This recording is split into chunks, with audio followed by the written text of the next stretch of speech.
Imagine thinking twice before telling the people closest to you about something that is central to who you are, that is your proudest achievement, that has transformed the course of your life and your identity. Something you've experienced where the stakes have been so high that nothing again could be more frightening or more fulfilling.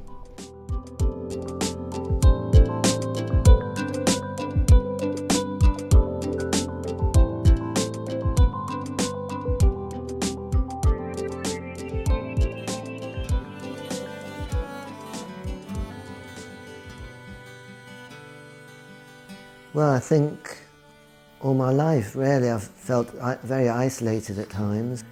Starting off when I was a child, very young, about 4 or 5 years old, when I just didn't seem to fit in with other girls, my peers. And I had a male cousin, same age as me, and when I saw his body, I thought, well, what's wrong with mine? I knew very young that I was trans. I knew as a girl when I was about 3 or 4. So sort of growing up, I was very androgynous, even at school, right the way through. Always dressed kind of somewhere in between, like my whole life. Always had long hair. I was very badly bullied at school, and I had a lot of trouble with people just couldn't relate to me. When I came out to my sister, it was just after my dad had passed away, and we were making funeral arrangements with Mum, and I said, I've always felt inside that I was female, and they both said to me, almost simultaneously, oh, we knew you were always like a girl. And for my sister to recognise that was wonderful at the time, and I just wish that she had stayed with that train of thought. I wasn't born male, I had to achieve it. It's been 10 years now, and I don't just think twice about telling people. Sometimes I think for weeks, months, or even years, and often I haven't gotten as far as telling people at all, even when they've been close friends. I suppose you could say I'm fortunate that you can't tell I'm trans to look at me. My body did me a favour and complied when I asked it to change, and no one ever questions my maleness. But it means that telling new people in my life will always be something I have to think about.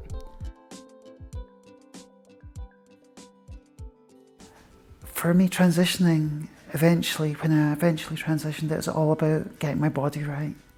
Having felt my body was so wrong for so long. It was all about my body. I knew it was going to be a load of trouble and doctors, and I was terrified. I was born in the 1940s, and we're talking perhaps about the mid-1960s. It was to do with not accepting my female body form, and I think I suffer from OCD, obsessive compulsive disorder, and in my case it's to do with dirt and germs and washing and wanting to keep clean all the time. I've been feeling in the wrong gender all my life, but as I went through puberty and adolescence, it got stronger and stronger, so I ended up in psychiatric hospitals. And so I approached my psychiatrist saying, oh, really, please, can I have surgery? I want a hysterectomy, a mastectomy. And he just didn't want to know, it just wasn't on his books. And I mean, it was bad enough actually having a mental health problem, because in those days that was taboo. They only put you on tranquilizers, ECT. I would hardly even dare mention it to my parents and close relatives, let alone friends, because the psychiatric hospital was a loony bin almost. So many times I've been with people that don't know I'm trans when I've heard them say ridiculing, prejudiced and disrespectful things about trans people. And these are often left-wing, liberated and supposedly switched-on people. I dread to think about the more extreme prejudice and violence that happens in other circles and other communities. But I think the main thing that holds me back from telling people is the thought that they simply won't see me as a man once they know. That I lose the very thing that has brought me a sense of peace about who I am.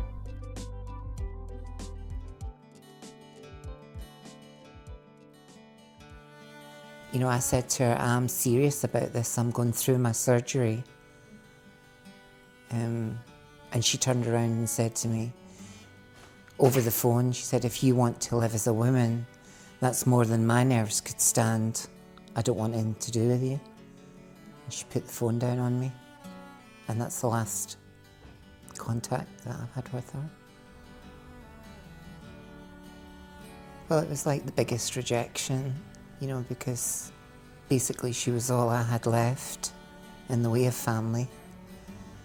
And it really hurt.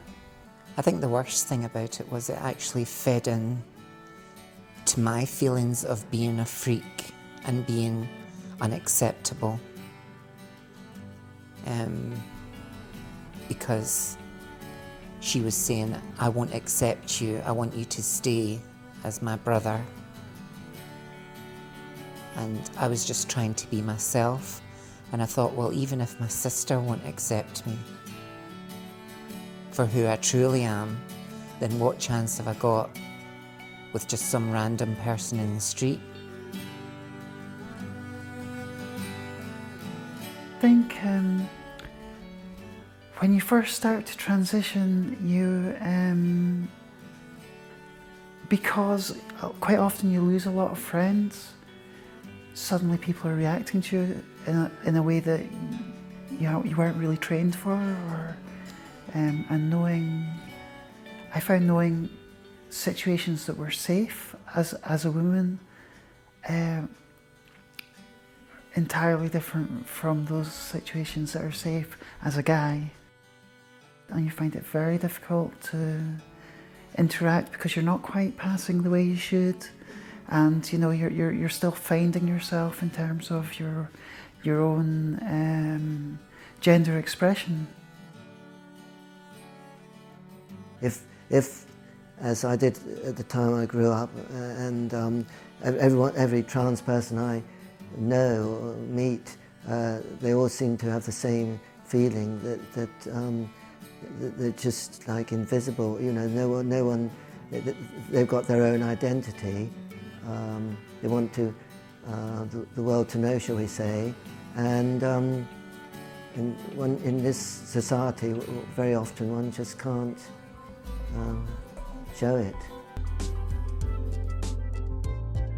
I think what people who aren't trans often don't understand is that none of us create our identities by ourselves. If I say I'm male, it's only half the equation. I need you to see me and respect me as a man for that equation to be complete. It's an awful power that people have that you can't control. It takes away a person's right to their own identity when people refuse to see them as they ask to be seen.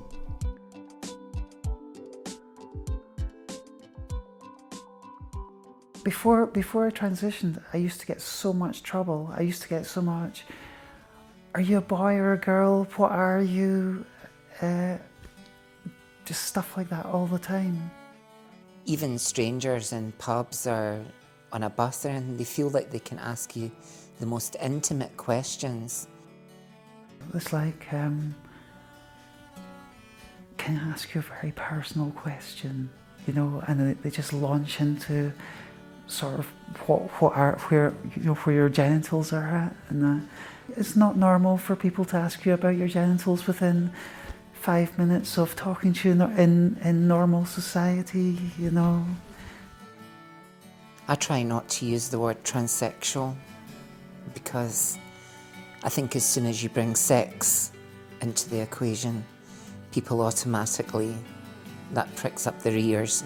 They want to know about the sexual side of things. It seems to be the first questions that people ask, as what kind of sex do you have? Who do you have sex with? I don't think people really get that sex, gender and sexuality are three completely different things. Because I've even had people say to me, are you a poof?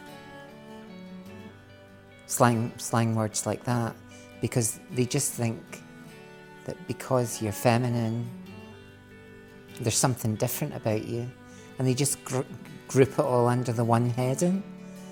And it never ceases to surprise me how ignorant some people can be. I think people quite often think that your gender should be in line with your sexual expression. You know, loads of people think that you know, I'm a girl, so I obviously I'm only attracted to men, and I mostly identify as being a lesbian, and it's always something. So after your operation, are you going to be attracted to boys or girls? And it's nothing to do with, you know, your gender's nothing to do with your sexual expression. But there's also a cost in not telling people I'm trans. It means I have to keep an important part of my history and part of who I am a secret. It turns my being trans into an unspeakable thing, even though for me, far from being shameful, it's something I feel has positively transformed my life and is something I'm really proud of. I've got into a relationship with a girl, and you know, things are going well, and then you've got to go before you sort of discuss sex and stuff. You know, you've gone. I've got to tell you something. You know, I'm a trans woman, and there's times when people have just been like, "Oh, I'm sorry, I can't handle that." You know, maybe afterwards, but I definitely couldn't. You know, and it's really hard. It's you know, because you're falling in love, and it's just a difficult situation. Before I transitioned, there's a few times that for work or a relationship or stuff, I've had to be very, very male, and that was just terrible. Every time I've had to do that, come out of being androgynous and go into trying to pretend to be male, it's been very, very disturbing to my mental state. I've, you know, had serious depression every single time I've had to do that.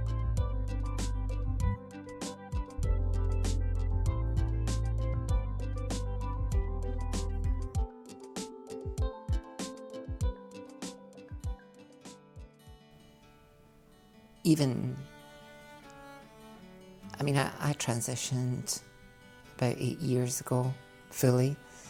I had surgery over 1.5 years ago, my final surgery, and I still face transphobia on a daily basis, particularly from neighbours, because I've got 2 idiot neighbours that live above me that are very ignorant and hurtful people. So that's difficult, living with it on a daily basis like that, because you never know when the next hurtful remark is going to be shouted. I go through periods of agoraphobia as well, where I can't leave the house. I don't think they realise the impact that they do have on you, because they probably see it as a bit of fun, but they don't actually realise the true implications of what they're saying and what they're doing can make you feel like a prisoner in your own home.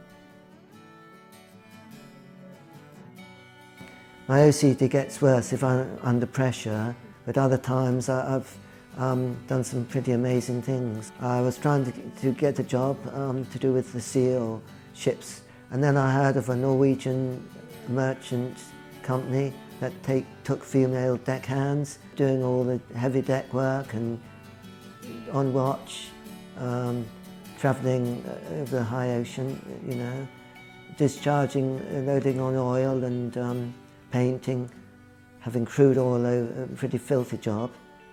And in fact, although it was extremely tough, it was one of the really positive times of my life.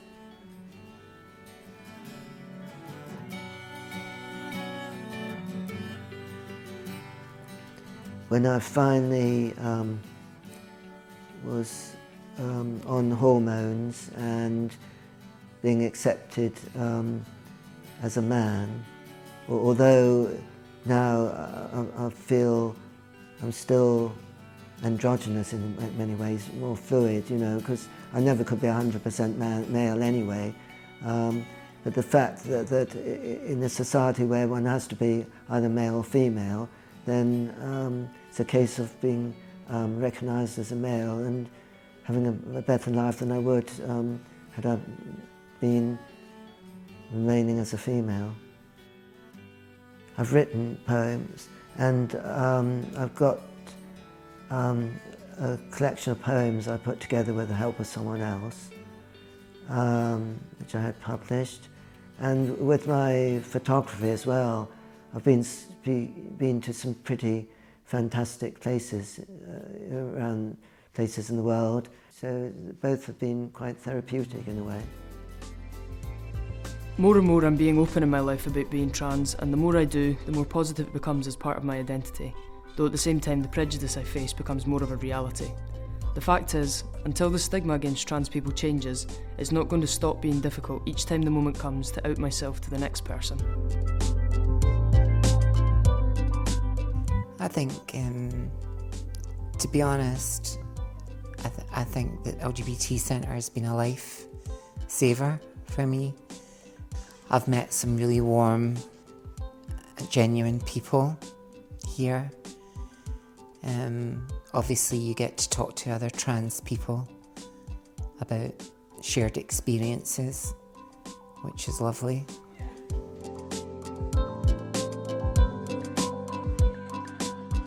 I think it's useful to people that have never met a trans person. It's okay to ask what pronouns to use. You know, what do you like to be called? You know, and people do make mistakes. Even now, after years, I occasionally slip up when I first meet trans people. You know, and it's okay to go up to someone and say, what pronouns do you actually like? I like words like gender, queer, and queer, just because it says you're something a little different. You know, you're not quite just one thing or another.